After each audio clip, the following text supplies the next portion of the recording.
پیارے دوستوں، 5ویں صدی میں مسلمانوں کی حالت بے حد خراب تھی۔ اسلام کے اصول اور اچھے اخلاق ختم ہوتے جا رہے تھے اور مسلمان مشکلات میں گھرے ہوئے تھے۔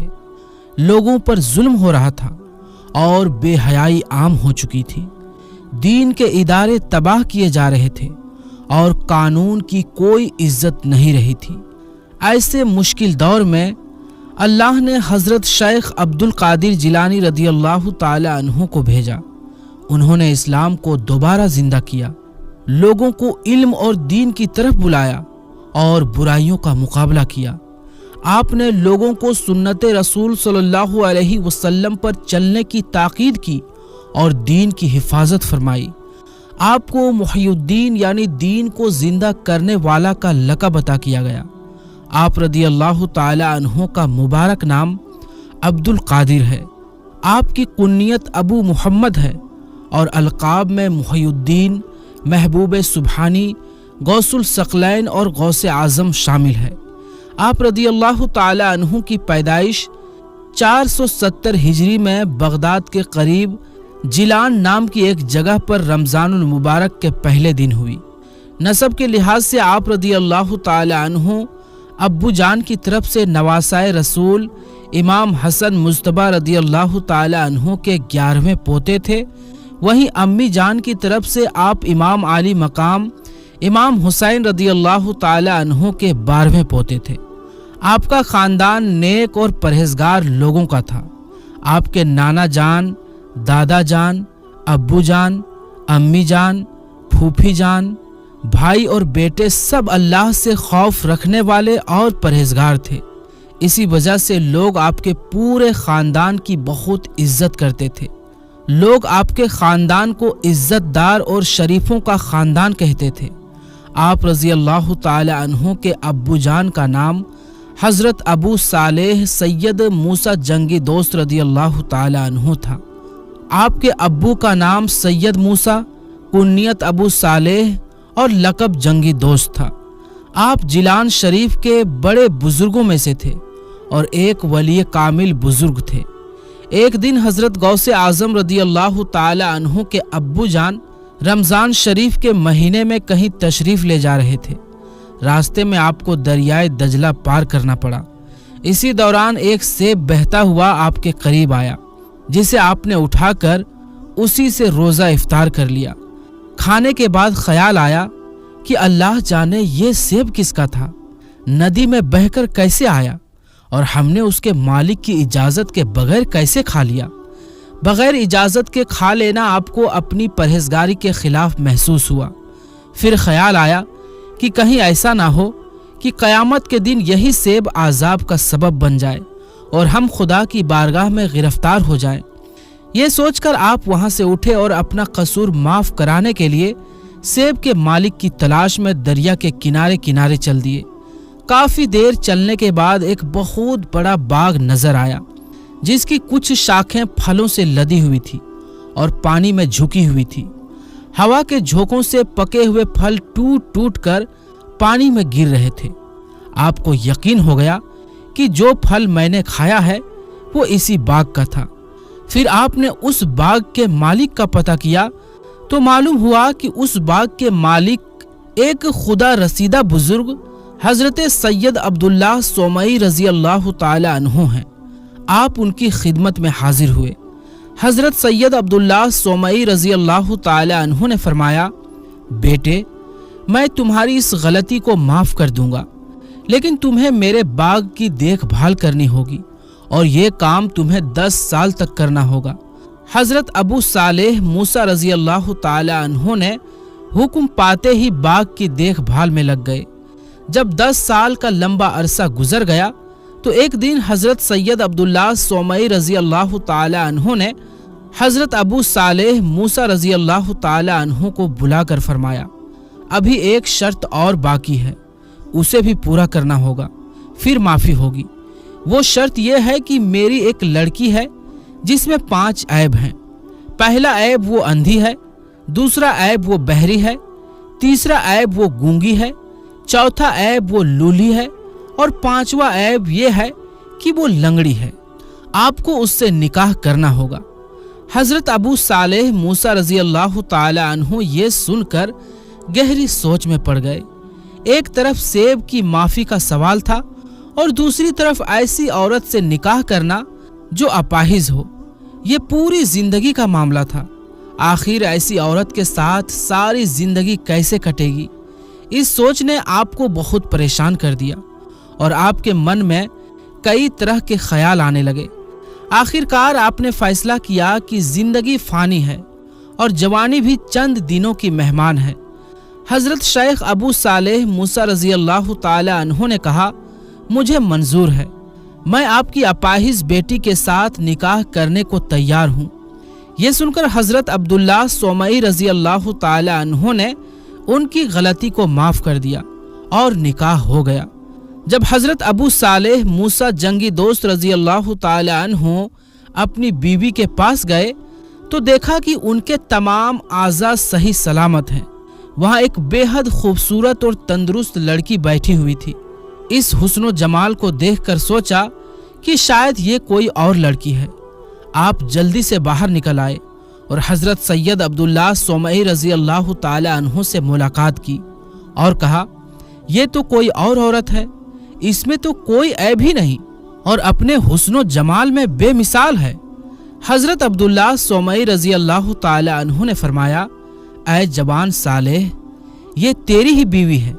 میں نے اپنی بچی کے جو عیب بتائے تھے ان کا مطلب یہ تھا، وہ اندھی ہے یعنی اس نے کبھی نامحرم کو نہیں دیکھا، وہ گونگی ہے یعنی اس نے کبھی کوئی بری بات نہیں کی، وہ بہری ہے یعنی اس نے آج تک کسی غیر مرد کی آواز نہیں سنی، وہ لولی ہے یعنی اس نے کبھی بری چیزوں کو ہاتھ نہیں لگایا، وہ لنگڑی ہے یعنی اس نے کبھی اپنے قدم برے راستے پر نہیں رکھے۔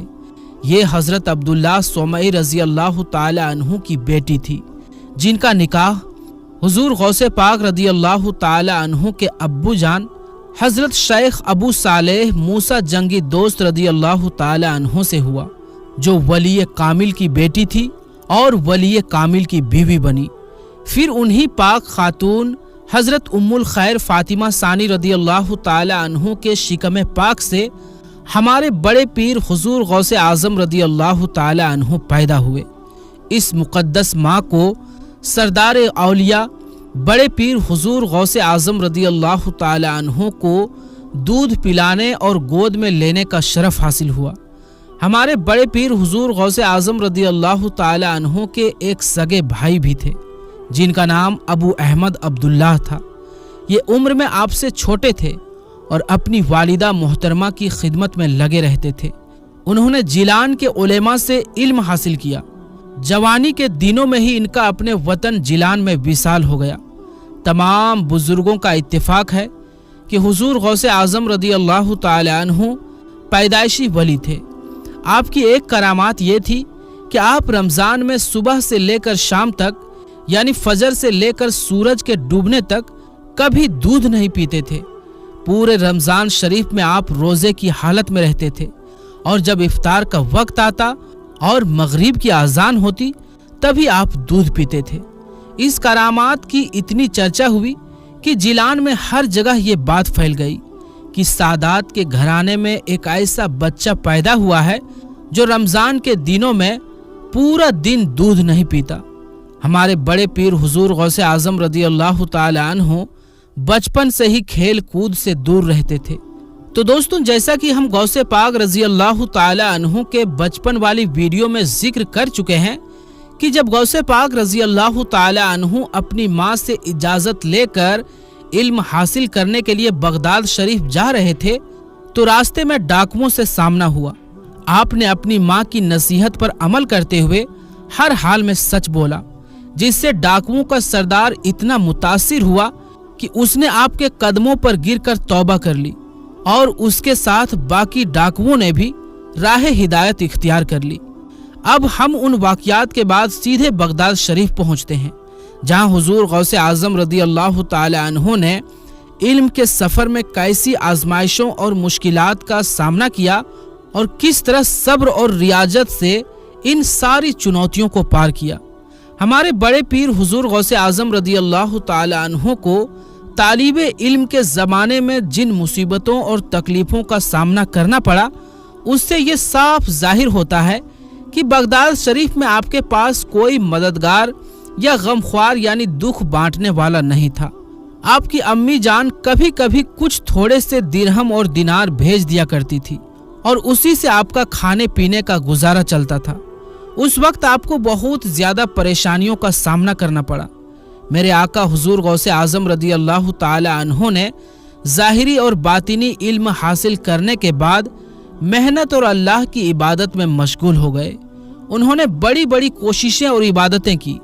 کئی سال تک مدائن اور ایوان کسریٰ کے کھنڈروں میں اکیلے رہ کر عبادت کرتے رہے۔ کئی مہینوں تک صرف ہلکی پھلکی چیزیں کھا کر گزارا کیا اور پانی بھی نہیں پیتے تھے۔ کبھی تو ایسا بھی ہوتا کہ مہینوں تک صرف پانی پیتے اور کچھ نہیں کھاتے تھے۔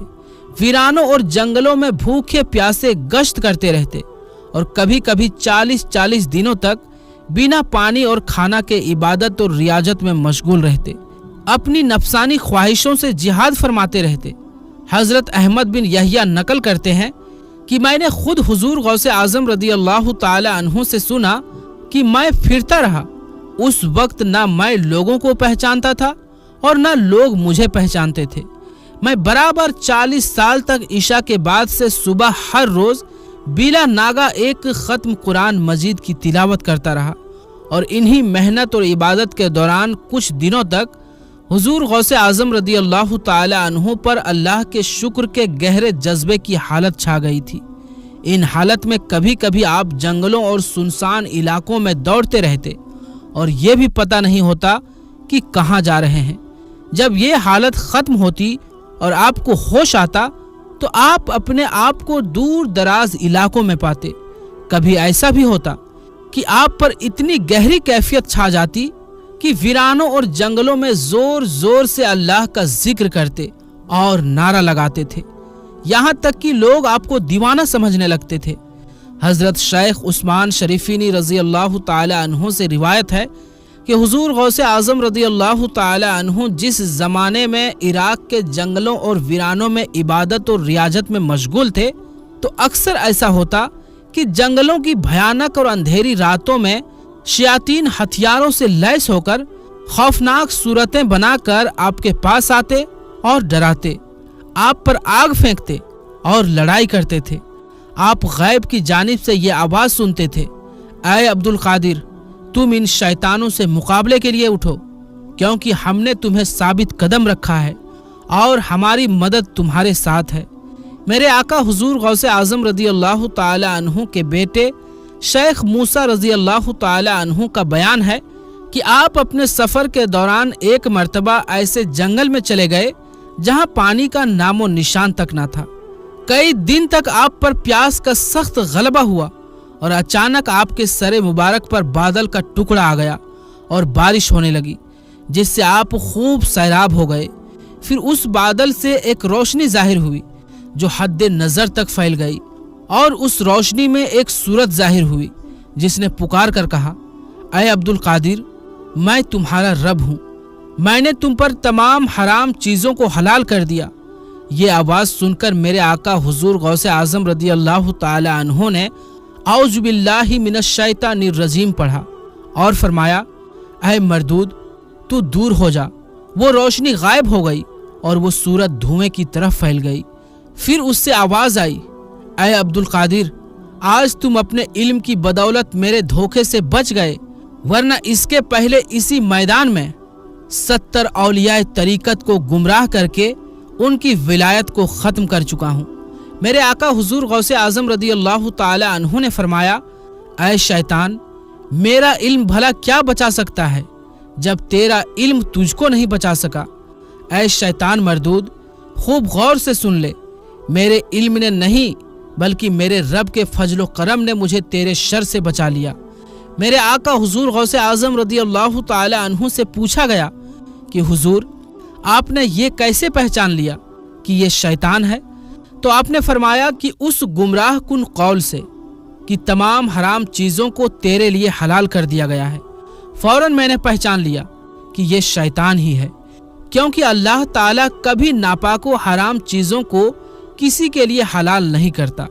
میرے آقا حضور غوث اعظم رضی اللہ تعالی عنہ فرماتے ہیں کہ کئی سالوں کی مجاہدہ کے بعد میں نے ایک مرتبہ خدائے تعالیٰ سے وعدہ کر لیا کہ میں کچھ نہ کھاؤں گا جب تک خدائے تعالیٰ مجھے نہ کھلائے، اور کچھ نہ پیوں گا جب تک اللہ تعالیٰ نہ پلائے۔ پھر 40 دنوں تک بغیر کچھ کھائے پیے رہ گیا، یہاں تک کہ حضرت خواجہ شیخ ابو سعید مخزومی رضی اللہ تعالی عنہ میرے پاس سے گزرے، پھر مجھے اپنے گھر بلایا اور اپنے دستے کرم سے مجھے کھلایا پلایا اور فرمایا کہ عبد القادر، تم کھا پی نہیں رہے ہو، بلکہ میں خدائے تعالیٰ کے حکم سے تمہیں کھلا پلا رہا ہوں، تمہارا عہد پورا ہو گیا۔ پھر حضرت شیخ ابو سعید مخزومی رضی اللہ تعالی عنہ نے بیعت کیا اور اپنی خلافت سے سرفراز فرمایا۔ تو پیارے دوستو، ہم یہ امید کرتے ہیں کہ ہماری اس ویڈیو نے آپ کے ایمان کو نئی تازگی دی ہوگی۔ اگر یہ باتیں آپ کے دل کو چھو گئی ہوں تو نیچے کمنٹ میں اپنی رائے ضرور دیجیے۔ ویڈیو کو لائک نہ کرنا بھولیں اور اسے اپنے عزیز دوستوں اور رشتہ داروں تک ضرور پہنچائیں تاکہ انہیں بھی اس سے فائدہ حاصل ہو سکے۔ انشاءاللہ ہم ملیں گے پھر کسی نئی ویڈیو کے ساتھ، تب تک کے لیے السلام علیکم، اللہ حافظ۔